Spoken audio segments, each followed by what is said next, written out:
শ্রোতা, WHR TV থেকে আপনাদের স্বাগত জানাচ্ছি। আমার পেছনে এই যে পিঠাভোগের বিস্তারিত এখানে সব বিবরণ এখানে লেখা আছে। এই পিঠাভোগ রবীন্দ্র স্মৃতি সংগ্রহশালার রূপসা খুলনা উদ্বোধন করেন লোকমান হোসেন মিয়া। এটা আমাদের 2018 সালের এটা একটা ফলক এখানে আছে। এখানে সবকিছু আপনারা দেখতে পাচ্ছেন যে ইলিয়াসুর রহমান নির্দেশনায় ছিলেন নির্বাহী অফিসার রূপসার, এবং পরিকল্পনা ছিলেন জনাব মোহাম্মদ কামাল উদ্দিন বাদশাহ, চেয়ারম্যান উপজেলা পরিষদ। এখানে কিন্তু রবীন্দ্রনাথের বংশলতিকার এখানে দেখেন, এখানে আমরা এই জিনিসটা ক্লোজলি আপনাকে দেখাতে যাচ্ছি। এটা আমাদের বইতে আছে, আমি এটি আমার 2015 সালে প্রকাশ করেছিলাম, তারই একটা কপি এখানে সংযুক্ত করা হয়েছে। এখানে এই যে ক্ষিতিশ থেকে সেন বংশের পূর্বপুরুষ আদি সুরের রাজত্বকালে কান্নকুঞ্জ থেকে তিনি ওখানে ছিলেন ক্ষিতিশ। ক্ষিতিশ থেকে দীননাথ কুশারী কুশ গ্রামে অধিপ্রাপ্ত হয়ে কুশারী গোত্রভুক্ত হন। এই থেকে কুশারী বংশ তারা।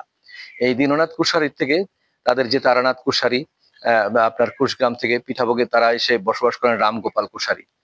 তারপরে তারই বংশধররা এখানে পর্যায়ক্রমিক ভাবে রয়েছেন। এখানে এদের একটা বংশলতিকা সুন্দরভাবে এখানে আছে। তো এই জায়গাটিতে আসলে আপনারা এই তথ্যগুলো পাবেন, এবং এগুলো আমাদের গ্রন্থে আমরা সুন্দরভাবে তুলে ধরেছি। আপনারা আশা করি এটা সংগ্রহ করবেন। আগামী কন্টেন্টে আমরা আরো অনেক তথ্য আপনাদেরকে দিব। সবাইকে অসংখ্য ধন্যবাদ।